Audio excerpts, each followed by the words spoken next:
Assalamualaikum warahmatullahi wabarakatuh. Waalaikumsalam warahmatullahi wabarakatuh. Kamu Adrian ya?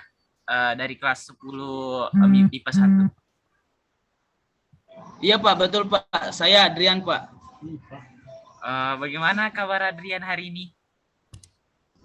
Alhamdulillah baik-baik saja Pak.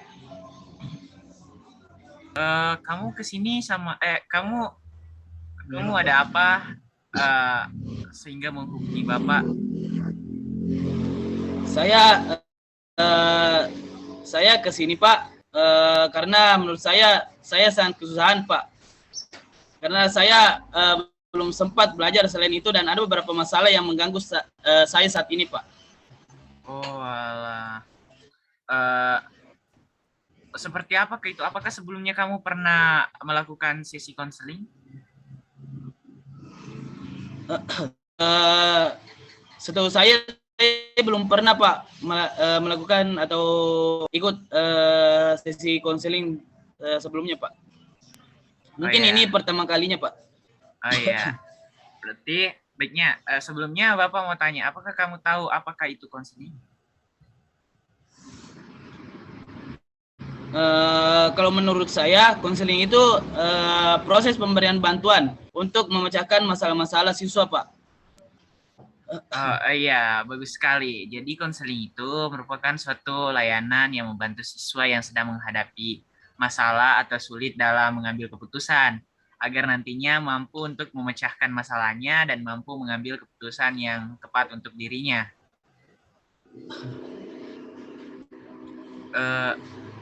Menurut kamu apa peran konselor dan konseli dalam menurut kamu apa peran konselor dan konseli dalam proses konseling? Sebelumnya saya belum tahu Pak. Ya baiklah.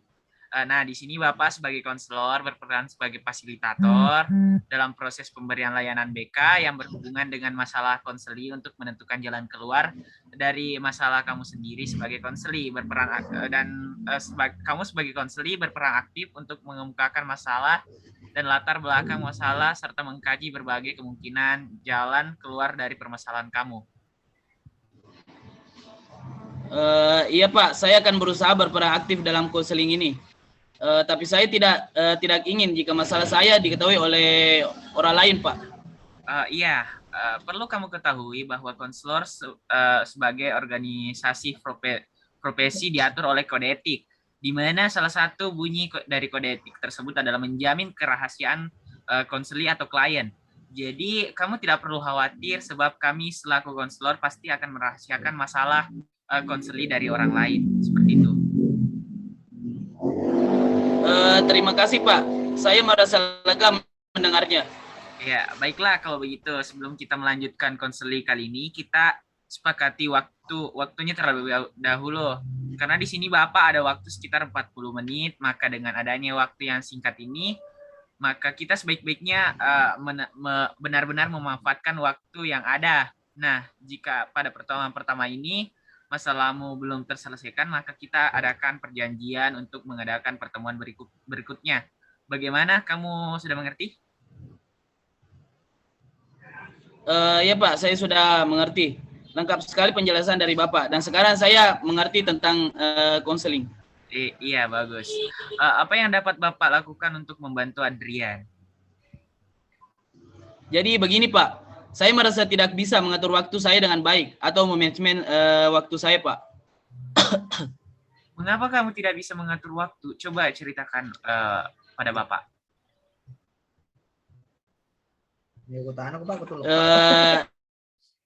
Ya begini Pak ceritanya. Selama ini saya mengikuti kegiatan organisasi di sekolah yang membuat saya pusing karena tidak bisa menolak ajakan teman ketika mengikuti kegiatan organisasi tersebut di sekolah, sehingga saya tidak bisa mengatur waktu saya antar kegiatan organisasi di sekolah dan mengikuti pelajaran di kelas. Terkadang juga saya tidak mengikuti pelajaran di kelas, alhasil belajar saya terbengkalai Pak, seperti itu. Tadi kamu mengatakan bahwa kamu mengikuti kegiatan organisasi di sekolah untuk membuat kamu pusing karena tidak bisa menolak ajakan teman ketika mengikuti kegiatan tersebut, sehingga kamu tidak bisa mengatur waktu antara kegiatan organisasi di sekolah dan mata pelajaran di kelas. Terkadang juga kamu tidak bisa mengikuti pelajaran di kelas, alhasil belajarmu jadi terbengkalai. Seperti itu ya?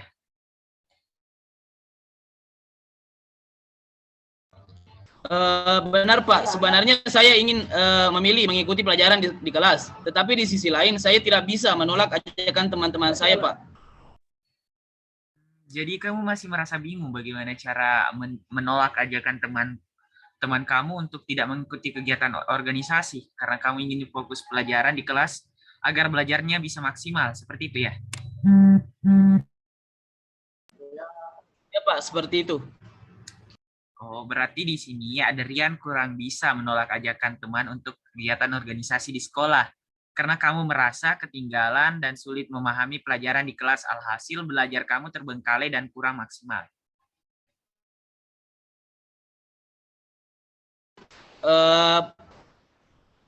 Betul sekali Pak. Apakah selama ini Adrian pernah melakukan sesuatu untuk menolak ajakan teman untuk tidak berorganisasi? Setahu saya belum pernah Pak. Oh, belum. Bagaimana mungkin masalahmu dengan temanmu dapat terselesaikan jika kamu sendiri yang tidak ingin menyelesaikannya? Saya rada-rada takut Pak. Takut kenapa? Saya takut jika kata-kata saya nantinya salah dan malah membuat mereka marah kepada saya. Kalau kamu tidak mencobanya, maka kamu tidak akan tahu bagaimana reaksi teman-teman kamu.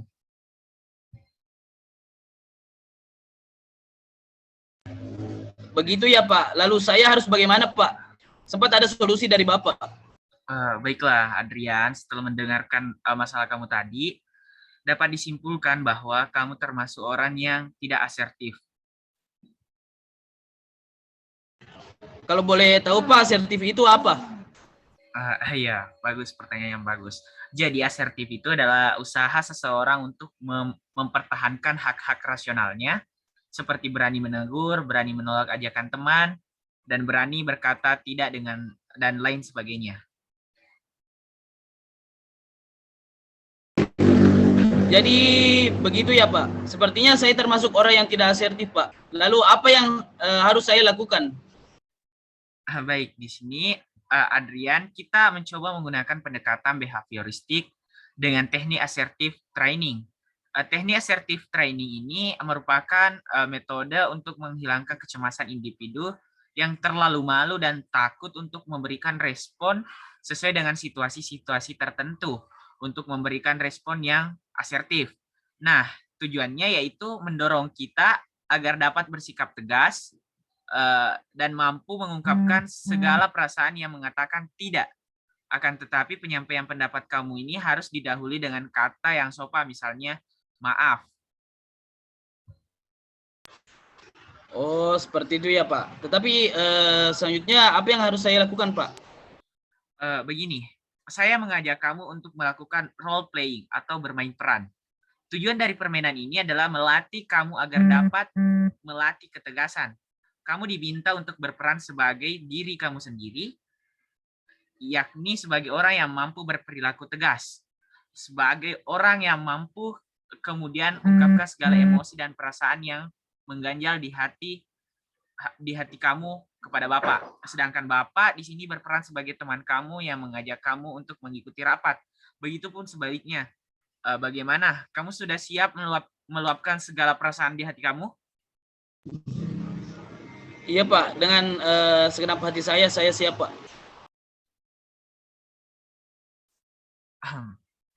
Adrian, kamu habis ini pulang sekolah mau kemana? Aku mau pulang Pak, soalnya ada keperluan mau mengerjakan tugas seperti itu Pak. Lah, kok nggak langsung pulang? Nanti jam 3 sore kan ada rapat OSIS. Masa tidak ikut rapat? Kamu kan wakil ketua OSIS. Ikut rapat OSIS saja dulu.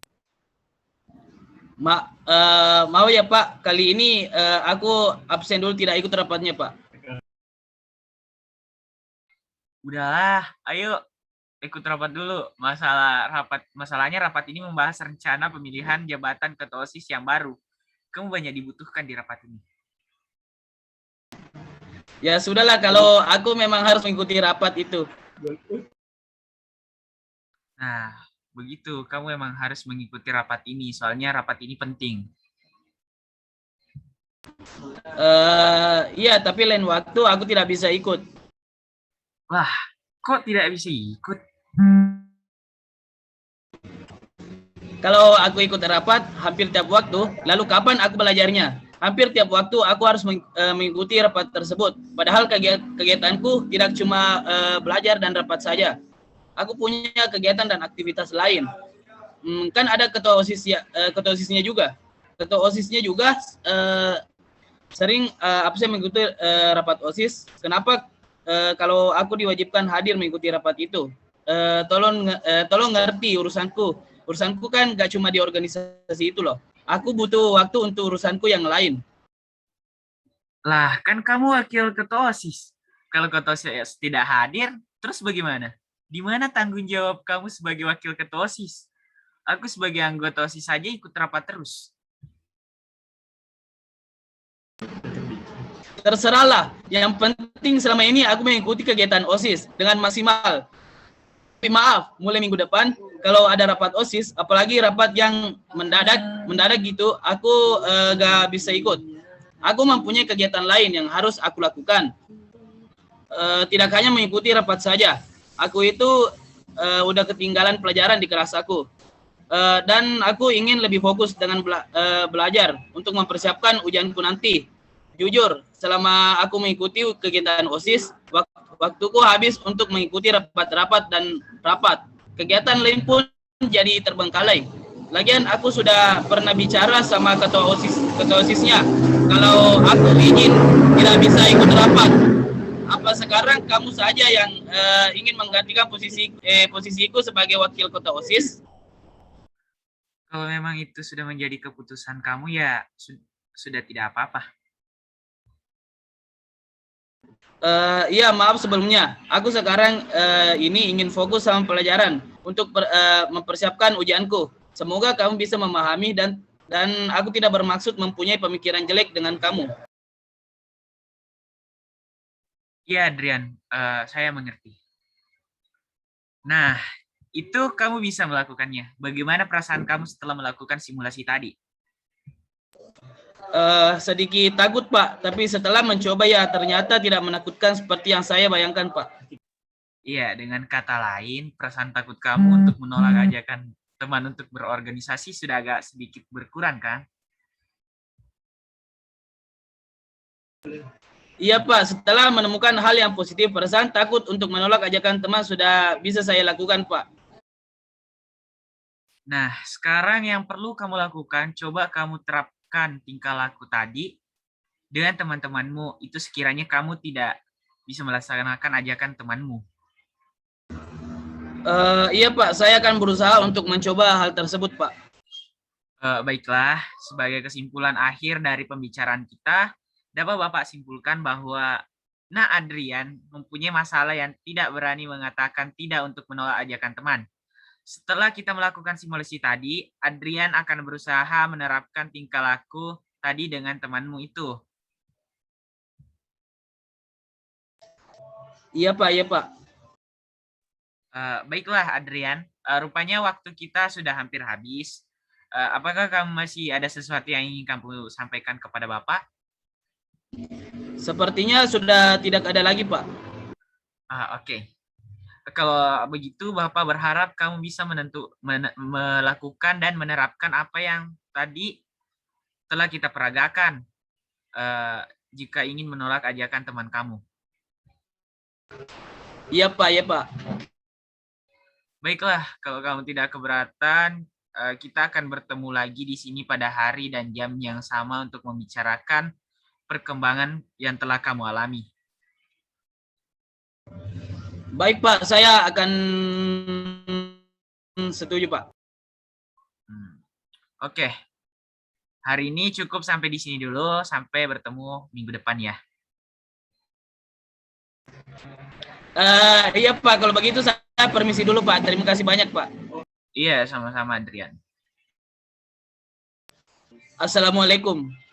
Waalaikumsalam.